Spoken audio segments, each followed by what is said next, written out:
So I believe that in order to have the most success at dating with the least amount of heartache, you really need to get clear about your must haves.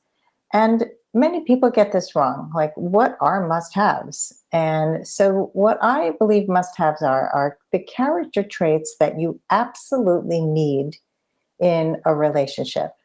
And when you're first dating, especially if you haven't dated in a long time, maybe you're dating after a long term relationship ended or a divorce, it's not always easy to figure out if a person is right or wrong for you because most men are nice. They have many redeeming qualities, but it doesn't necessarily make him right for you, especially if you're looking for a long term relationship or even your forever love, your forever partner, whatever that means, because who can plan forever? But if you're really looking for a life partner and not just a casual relationship, you're going to want to focus on must haves. So if you're unsure about whether somebody has long term potential, it's helpful to ask yourself, can I imagine spending a lifetime with him exactly as he is now? Now I'm going to repeat that because when I heard that the first time, I was like, can I imagine spending a lifetime with him exactly as he is now? I mean, let me know if you're like I used to be, where I would just go in and try to create the relationship I wanted with a guy who has potential to be who I wanted him to be, but he wasn't that person. And I just went in trying to fix him to become that person. So let me know in the comments if you've ever done that. If you have done that, you are certainly not alone.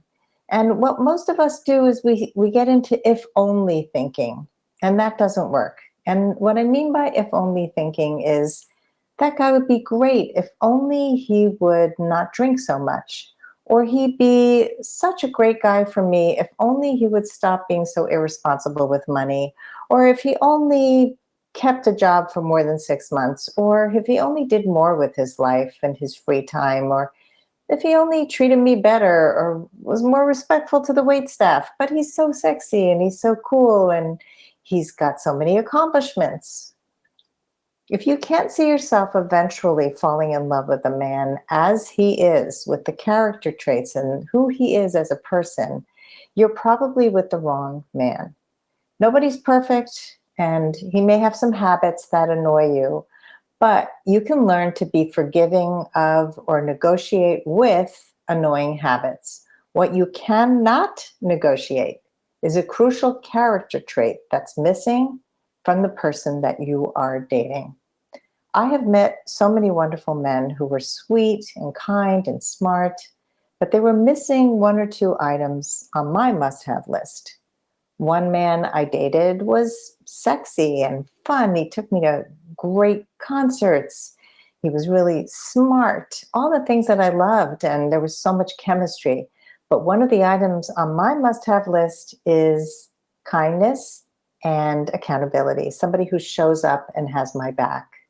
And when I had a family crisis and he completely disappeared and wasn't there for me, that was against my must-haves, right? So I had to talk with him about my must-haves, he was like, "Yeah, no, I'm so sorry. I'll be there for you," and made all kinds of excuses. He said his phone got stolen. He was on a skiing trip. Blah blah blah blah blah.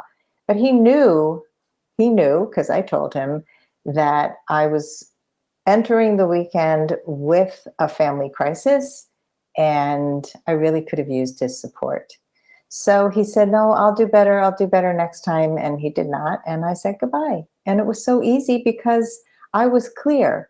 So even though you can get hooked into the sexiness and the brilliance and the wonderful resume that this guy has, he's so accomplished, we get caught up in those things and we miss the big things, the must haves, the true must haves. So it's easier to move on when your must have list is clear. So I want you to create a new must have list using the following criteria.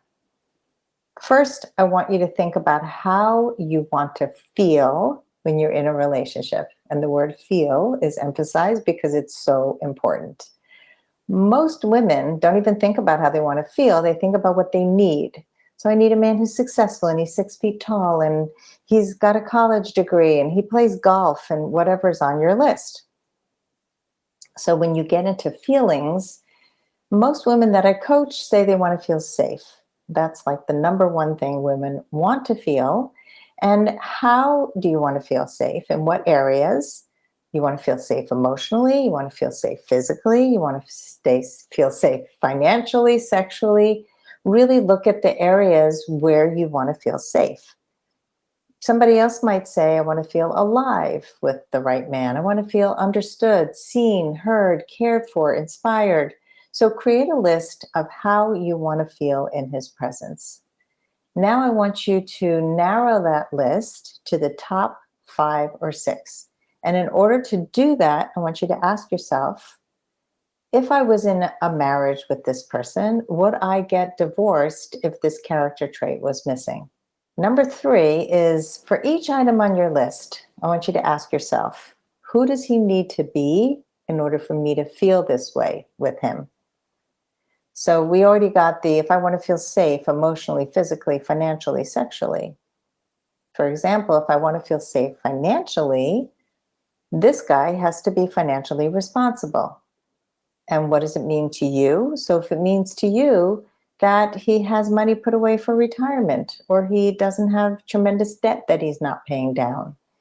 All of these things are really important. And those are things you can talk to a man that you are dating about and say, I need to feel safe financially.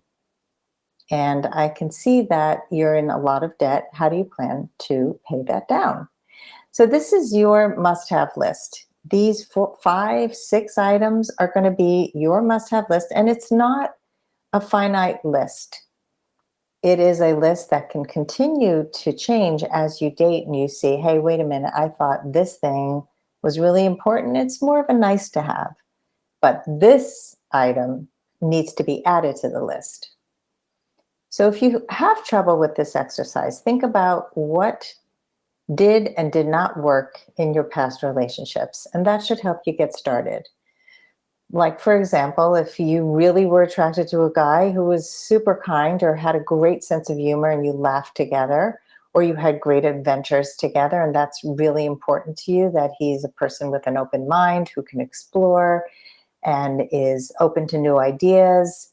Those are all things to put down on your list. So the next time that you're on a date, I want you to take this new list and keep it front and center as you're getting to know him.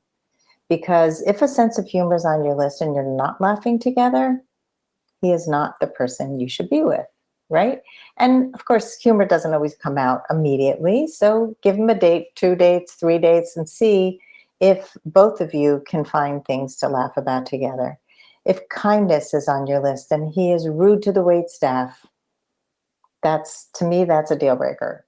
So you want to have that clarity, and then you're going to keep moving on. You're not going to stay too long in the wrong relationships, and you will move on to find somebody who has the qualities that you can't live without. Compromising on these non-negotiable lists will only make you unhappy in the long run. These things don't go away, they get worse over time. In using this sift and sort process is going to help you waste less time with men who are merely a detour on your journey towards finding your last first date. So let me know how your lists are going. You can comment below and post your new list. And it's not so easy to do alone. So if you need my support, just reach out to me. You can go to my website and we could set up a time to talk. But I really believe this is the crucial step to going on your last first date.